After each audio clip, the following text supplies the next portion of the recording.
बदलते वक्त के साथ हम इतने स्मार्ट हो गए हैं कि बड़े बुजुर्गों की बातों को नज़रअंदाज कर देते हैं, लेकिन उसकी अहमियत तब पता चलती है जब हम किसी घोर विपत्ति में फंस जाते हैं, जैसा कि हंसों के साथ हुआ।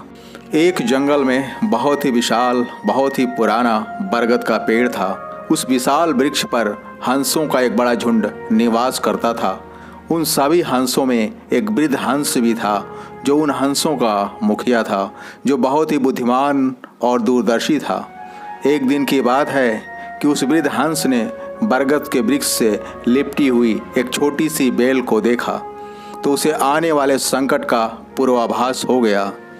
तब सभी हंसों को बुलाकर उस वृद्ध हंस ने कहा कि यह बेल बरगद के तने से लिपट रही है, जिसके बढ़ने से हम सभी संकट में घिर सकते हैं। इस बेल को हमें अविलंब नष्ट कर देना चाहिए। परंतु उस वृद्ध हंस की बातों पर किसी हंस ने ध्यान नहीं दिया।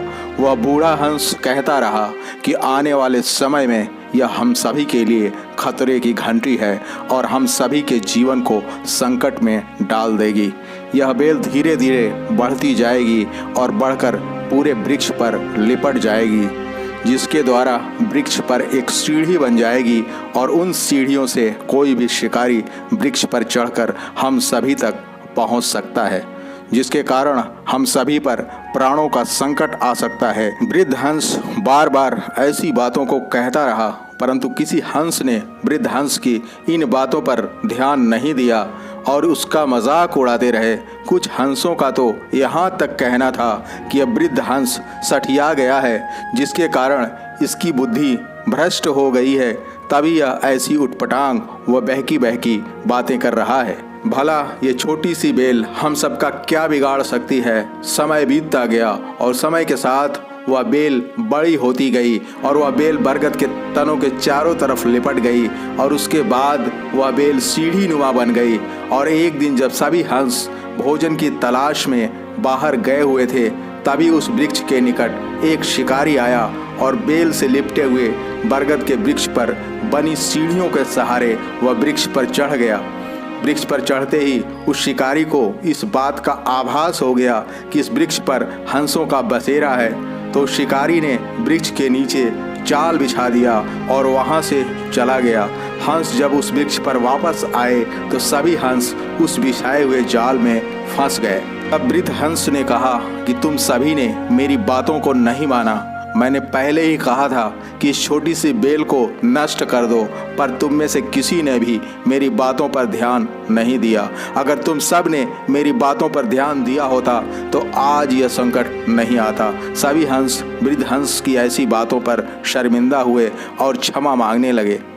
तभी एक हंस बोला, जो हो गया सो हो गया, उसे बदला नहीं जा सकता।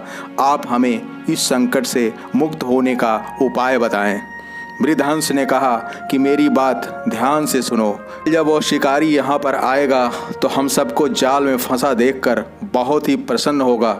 उसके आने पर आप सभी लोग मरे होने का नाटक करना।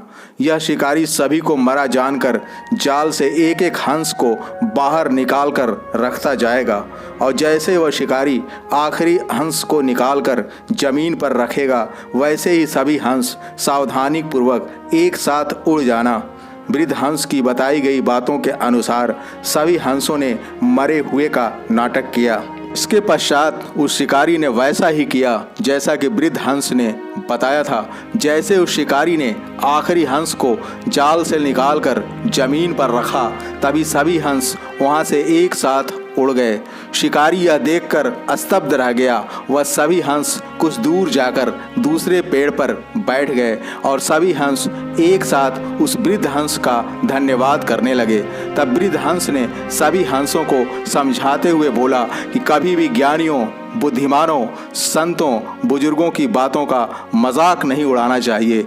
उनकी सलाह को ध्यानपूर्वक सुनना चाहिए और उसका पालन करना चाहिए और उसे अपने जीवन में लागू करना चाहिए। जीवन में कभी ऐसा भी वक्त आता है जब लगता है कि मृत्यु के अलावा कोई रास्ता नहीं है, तो ऐसी दशा में शांत व स्थिर मन से विचार करना चाहिए एवं अपनी बुद्धि और विवेक के दम पर उस संकट से निकलने का उचित मार्ग तलाश करना चाहिए। दोस्तों, इस कहानी से हमें सीख मिलती है कि छोटी से छोटी समस्या का तुरंत समाधान करना चाहिए।